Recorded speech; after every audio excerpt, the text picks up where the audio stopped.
在将近50年前，第一夫人竟然会大谈堕胎、大麻和婚前性行为。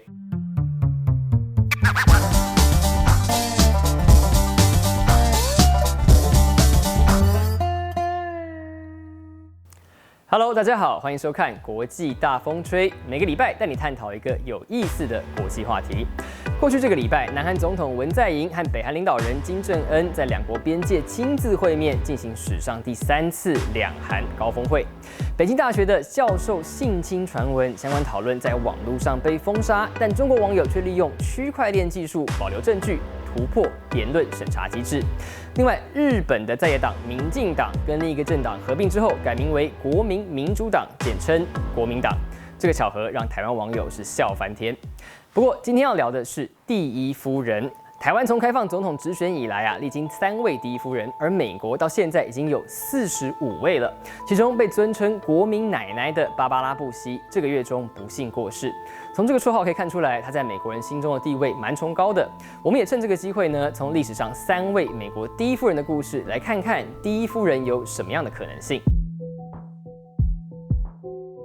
第一个先来看艾琳诺·罗斯福，小罗斯福总统的老婆。每一次票选史上最佳第一夫人她几乎都是第1名，主要是因为她打破惯例，让第一夫人从白宫女主人贤内助的角色转型成民权领袖。她是史上第一个单独开记者会和写报纸专栏的第一夫人，在20世纪上半相对保守的年代，不断站出来提倡儿童和妇女权益，同时也努力消除贫穷和对抗种族歧视。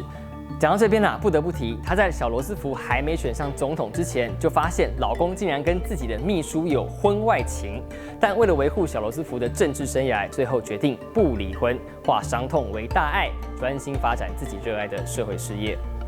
连任3次的小罗斯福在1945年过世之后呢，艾琳诺虽然卸下第一夫人身份，但却更加活跃，代表美国出任联合国代表，以人权委员会主席身份，共同起草赫赫有名的联合国世界人权宣言，也因为影响力超越美国，被尊称为世界的第一夫人。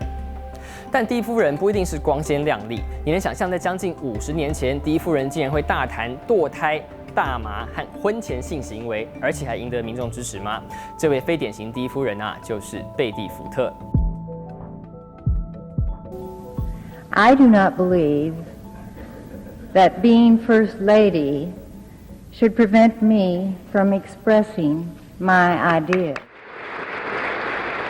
她本来是副总统福特的老婆，因为总统尼克森在1974年闹出水门案辞职下台，她的老公才递补上去，也让她意外成了白宫女主人。没想到不到2个月，她突然被检查出乳癌。当时她不但切除乳房、接受化疗，更决定公开向大众说明她的病情，对当时民风保守的美国投下震撼弹，也掀起一波乳癌防治的热潮。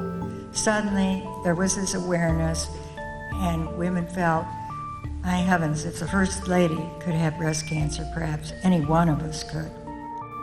但她打破的禁忌还不止这一个，她同时是女权运动领袖，主张男女同工同酬，女性有权堕胎。另外，身为4个小孩的妈妈，她也公开表示，如果18岁的女儿有过婚前性行为，她也不会觉得太意外。还说她的小孩子大概已经抽过当时美国年轻人很流行的大麻烟了。毕竟将心比心，如果自己还年轻，身边又有朋友在抽，她都会想试试看。I'm Betty Ford, and I'm an alcoholic.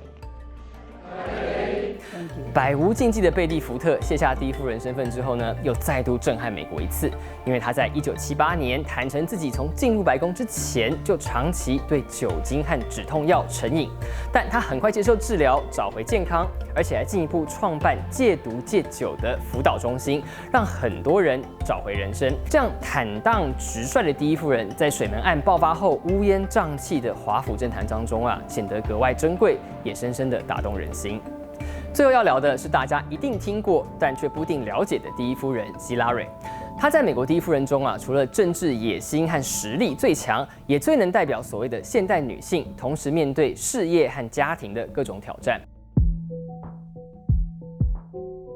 律师出身的希拉蕊，年轻的时候呢，曾经是水门案官方调查团队的一员。后来跟克林顿结婚之后，随着老公从阿肯色州长做到总统，也一直扮演亲密战友兼智囊的角色，经常参与政策讨论。1993年成为第一夫人之后，她除了推动一直非常关心的家庭和女性权益之外，更被直接任命主导复杂庞大的健保改革工作。当然，1998年克林顿和白宫秘书的性丑闻重创两人的关系和形象，但他选择公开原谅，也获得多数大众的同情哦。一直希望从政的希拉蕊还没离开白宫啊，就顶着第一夫人身份投入个人第一次选战，而且旗开得胜。2000年，她成功当选纽约州联邦参议员，后来又连任一次，换来8年的国会经验。接着在2008年首次投身总统选战，尽管在党内初选意外翻船输给奥巴马，但她没有离开政坛，马上被接着任命为国务卿，4年内造访了112国，刷新国务卿最高纪录，也累积了深厚的外交经验。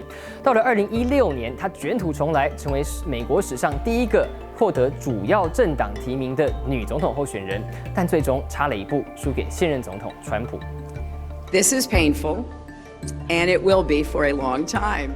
传统上呢，第一夫人的办公室都在白宫东厢。但希拉蕊是第一个办公室位在白宫西厢，也就是靠近总统决策中心的第一夫人，也象征她把这个角色提升到新的高度。美国建国200多年来，第一夫人虽然一直都没有薪水，也没有明确的法定职责，但随着一位又一位女主人上任，第一夫人的角色早已不只是单纯打点白宫家务事、关心弱势族群而已，反而越来越有机会发挥更大的影响力，甚至有主流媒体还提议说，是不是应该开始给第一夫人发薪水啊？不只是落实白宫内部的男女同工同酬，也让她可以更名正言顺地为全民服务。国际大风吹，我们下周见。喜欢今天的影片，请你动动手指，按赞、订阅、点个小铃铛，顺便分享给你的朋友。如果对今天主题有任何意见或想要讨论其他话题，也欢迎在下方留言哦。